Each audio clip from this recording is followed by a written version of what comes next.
இப்படிப்பட்ட உபதேசங்களுக்கு கீழ்பட்டிருக்கிற அநேக வஞ்சக போதகர்களை விட்டு வெளியே வாங்க. பாவத்தை செய்யறதுக்காண்டி தான் கிருபைங்கிறார். அப்படிப்பட்ட போதகர்களை பின்பற்ற யாரா இருந்தாலும் நீ சரி, பரலோகம் வர முடியாது. அந்த போதகரும் பரலோகம் வரமாட்டான். ஆண்டவராய் இயேசுவின் நாமத்தினாலே அன்பின் வாழ்த்துக்களை தெரிவித்துக் கொள்கிறேன். ஏன்னா இந்த கடைசி நாட்கள்ல அநேக இடங்கள்ல இருந்து பார்க்கும்போது கிருபையின் உபதேசங்கள் பெருகி வர்றதை நான் பார்க்கிறேன். இந்த கிருபையின் உபதேசங்கள், செழிப்பின் உபதேசங்கள் எல்லாம் சபைக்குள்ள வரவிடக்கூடாது. முதலாவது இந்த செழிப்பின் உபதேசங்களுக்கு பின்னாடி நடக்கக்கூடிய சில போதகர்கள், செழிப்பின் உபதேசங்களுக்கு பின்னாடி நடக்கக்கூடிய சில சுவாச மக்கள், கிருபையின் உபதேசங்களுக்கு கீழ்பட்டு பாவம் செய்யலான்னு சொல்லக்கூடிய சில போதகர்களுடைய பிரசங்கங்களை நான் கேட்டேன். அதனால மிகவும் வருத்தமா இருந்துச்சு. எந்த வசனத்தை அவங்க மெயின் பண்ணி சொல்றாங்கன்னா, ரோமர் 5:20 பாவம் பெருகின இடத்தில் கிருபை அதிகமாய் பெருகிச்சு அப்படின்னு. என் அன்பான தேவனுடைய பிள்ளைகளே, வேதம் சொல்லுகிற வசனம் நமக்கு ஆவியாயும் ஜீவனாயும் இருக்கு. அப்போஸ்தலனாகிய பவுல் ரோமருக்கு எழுதும் போது நியாயப்பிரமாணத்தை குறித்து, சகல பிரமாணங்களை குறித்து, பாவத்தை குறித்து, நீதியை குறித்து, கிருபையை குறித்து எழுதும் போது கிருபை எதுக்காக நமக்கு கொடுக்கப்பட்டது, கிருபையின் மேன்மை என்ன, இந்த மகத்துவம் என்ன, கிருபையினால நமக்கு எப்படி ரட்சிப்பு கிடைத்தது, அந்த கிருபையின் மகத்துவத்தை குறித்து, கிருபை ஒரு மனிதனுக்கு எவ்வளவு அவசியம் என்பதை குறித்து வேதம் நமக்கு சுட்டி காட்டுது. ஆனா இன்னைக்கு அநேக உபதேசியார், அநேக கள்ள போதகர்கள், அநேக வஞ்சகர்கள், அநேக கள்ள தீர்க்கதரிசிகள் என்ன சொல்றாங்கன்னா, பாவத்தை செய்யறதுக்காண்டி தான் கிருபைங்கிறாங்க. அப்படி கிடையாது. நமக்கு தேவன் கிருபை கொடுத்தது பாவம் செய்யாது இருக்கிறதுக்கு. தேவன் நமக்கு கிருபை கொடுத்தது மனிதனுடைய தவறுகள் ஒருவேளை நீ பண்ணின, மாம்சத்துல பண்ணிட்டே அப்படின்னா மீண்டும் தேவனோட ஒருமனப்படுறதுக்கு, ஒருங்கிணைக்கிறதுக்கு. கிருபை பாவம் செய்யறதுக்கு கிடையாது. கிருபையின் உபதேசத்தினால அநேக வஞ்சகர்கள், அநேக கள்ள தீர்க்கதரிசிகள் சபைக்குள்ள எழுந்து கொண்டிருக்கிற காலமா இருக்குது நம்மளுடைய காலம். ஆகையினால விசுவாச பிள்ளைகளுக்கு தேவனுடைய ராஜ்யத்துக்கு நீங்க போகணும் அப்படின்னா கிருபையின் உபதேசம் உங்களுக்கு விஷத்தை உண்டாக்கு என்பதை நான் பதிவிடுறேன். இந்த கிருபையின் உபதேசம் நமக்கு ஒரு நாளும் பயன்படாது.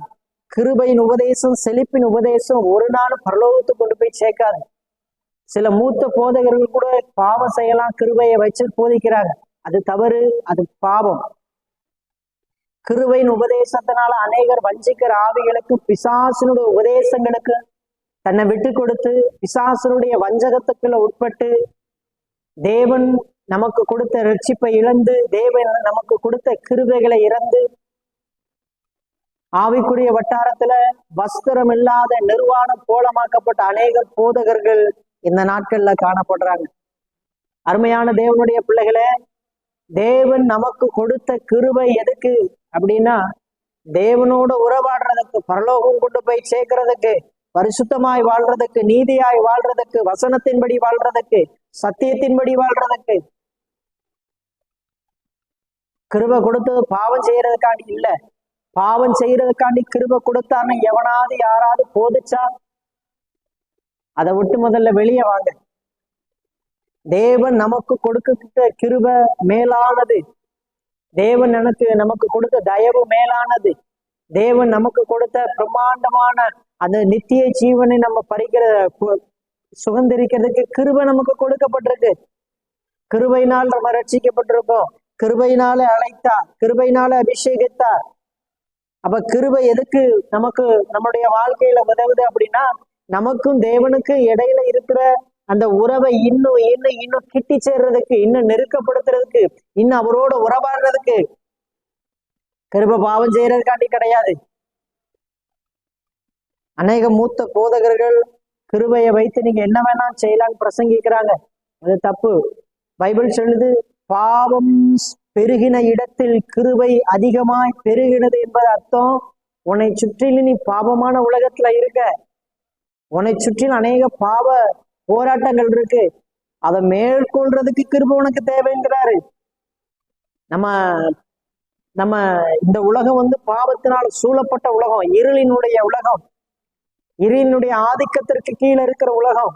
கிருபையை பெற்ற நீ அதுல இருந்து தப்பி தப்பி பிழைச்சு நித்திய ஜீவனும் சுதந்திரம் உனக்கு எனக்கு கிருபை கொடுக்கப்பட்டிருக்கு. கிருபையினால்தான் நம்ம நித்திய ஜீவனை அடைய முடியும். கிருபையை வச்சு பணம் சம்பாதிக்கிறதுக்கு இல்ல, கிருபையை வச்சு வியாபாரம் பண்றதுக்கான இல்ல, கிருபையை வச்சு சொத்து சேர்க்கறதுக்கான இல்ல. கிருபையை வச்சு நம்மளும் நித்திய ஜீவனுக்கு போகணும். நம்மோடு கூட இருக்கிறவரை நித்திய ஜீவனுக்கு அழைத்து கொண்டு போகணும். கிருபை இழந்த அந்த பூமியில ஆண்டவர் வச்சுட்டு போயிருப்பார். கிருபை இல்லாம எந்த ஒரு சுதந்திரத்தை நம்ம பெற்றுக்கொள்ள முடியாது. பாவம் பெருகின இடத்தில் கிருபை பெருகினது என்பதன் அர்த்தம் பாவம் செய்யலாம் என்பது அர்த்தம் இல்லை. உன்னை சுற்றி எவ்வளவு பாவம் இருந்தாலும் உன்னை மேற்கொள்ளாதபடிக்கு நீ போறதுக்கு கிருபை கொடுக்கப்பட்டிருக்கு. அதனால் அன்பான ஆண்டவருடைய பிள்ளைகளுக்கு தயவா சொல்ற, இப்படிப்பட்ட உபதேசங்களுக்கு கீழ்பட்டிருக்கிற அநேக வஞ்சக போதகர்களை விட்டு வெளியே வாங்க. அநேக வஞ்சக விசுவாசிகளை விட்டு வெளியே வாங்க. இது கடைசி காலம். கிருபை இழந்து போகக்கூடிய ஒரு நிலை. பவுல் சொல்றாரு, தேவன் எனக்கு கொடுக்க கிருபையை நான் விருதவாக்குறது இல்லை, அதை நான் வேஸ்ட் பண்றதில்லைங்கிறாரு. என் அன்பான ஆண்டவருடைய பிள்ளைகளுக்கு ஒண்ணு சொல்றேன், தேவன் நமக்கு கொடுக்கக்கூடிய கிருபை நித்திய ஜீவனுக்கு கொண்டு போய் சேர்க்கக்கூடியதா. அநேக விதமான கள்ள போதனைகளால நிறைஞ்சு கிடக்கிற இந்த கிறிஸ்தவ உலகமாயிருச்சு. ஒவ்வொரு உபதேசங்களும் தேவனை பற்றி வசனத்தை பத்தி இல்லாம பணத்தை பற்றி, வசதியை பற்றி, செழிப்பை பற்றி, பாவத்தை குறிச்சு படுறாங்க. சினிமா பாடல்கள் சபைகள்ல பாடப்படுது.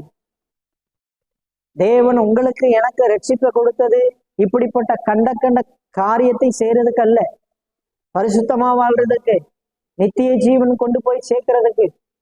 ஆகையினால அநேக பெரிய போதகர்களுக்கு இப்படிப்பட்ட ஞானம் இல்லை. அநேக வஞ்சக ஆவியினால கட்டப்பட்டிருக்காங்க. கிருபையின் உபதேசம் போதிக்கிற போதகர்கள், கிருபையின் உபதேசத்துக்குள்ள சிக்கி கொண்டிருக்கிற போதகர்கள், செழிப்பின் உபதேசத்துக்குள்ள சிக்கி கொண்டிருக்கிற போதகர்கள். அப்படிப்பட்ட போதகர்களை பின்பற்ற யாரா இருந்தாலும் நீ சரி, பரலோகம் வர முடியாது. அந்த போதகரும் பரலோகம் வரமாட்டான். எல்லாரும் பாதாளத்துல போகக்கூடிய ஒரு நிலை கடைசி காலங்கள்ல ஏற்படும். அதனால தேவனுடைய அன்பான பிள்ளைகளுக்கு நான் சொல்றேன், எச்சரிப்பு உண்டாக சொல்றேன், தயவா சொல்றேன், கிருபையின் உபதேசம் நித்திய ஜீவனுக்கு ஏதுவானது. கிருபையின் உபதேசம் பரிசுத்தத்துக்கு ஏதுவானது. கிருபையின் உபதேசம் உன்னையே நீனே சரிப்படுத்தக்கூடியது. கிருபையின் உபதேசம் உனக்குள்ள இருக்கிற கிறிஸ்துவ மற்றவங்களுக்கு வெளிப்படுத்துறதுக்கு. கிருபையின் உபதேசம் பணம் சம்பாதிக்கிறதுக்கு அல்ல. கிருபையின் உபதேசம் பாவத்தை செஞ்சுட்டு நீ சபைக்குள்ள வரலான்னு சொல்றதுக்கு அல்ல. ஆகையினால ஆண்டவர் பிள்ளைகளுக்கு சொல்ற, கிருபையின் உபதேசத்தை தவறா போதிக்கக்கூடிய எந்த ஒரு போதகரா இருந்தாலும் சரி, அவரை பின்பற்றினா கண்டிப்பா பாதாளம் போய் தான் போவேன். ஏன்னா அவனும் வரமாட்டான், பரலோகம் வரமாட்டாங்க. ஆண்டவருடைய பிள்ளைகளுக்கு தெளிவா தெரிஞ்சுக்கிற, கிருபை நமக்கு கொடுக்கப்பட்டது இந்த உலகத்தினுடைய சகல பார்வங்களையும் மேற்கொண்டு ஒவ்வொரு நாளும் ஜெயமெடுத்து கொண்டு போவதற்காகவே. ஆகையால் அன்பான தேவனுடைய பிள்ளைகளுக்கு சொல்றேன், கிருபையை இழந்து போகாதபடிக்கு தேவனுடைய கிருபையை பற்றி கொண்டு பரலோக ராஜ்யத்துக்கு போய் சேர்க்க நம்ம அனுதினம் பிரயாசப்பட நமக்கு கிருபை கொடுக்கப்பட்டிருக்கு. ஆகையினால தேவனுடைய பிள்ளைகளுக்கு தெரியணும், கிருபையின் உபதேசத்தை தவறா போதிக்கக்கூடிய எப்பேற்பட்ட வஞ்சக ஆவிகளா இருந்தாலும் அதை விட்டு வெளியே வாங்க. கர்த்தர் தாமே உங்களை ஆசீர்வதிப்பாராக. ஆமென்.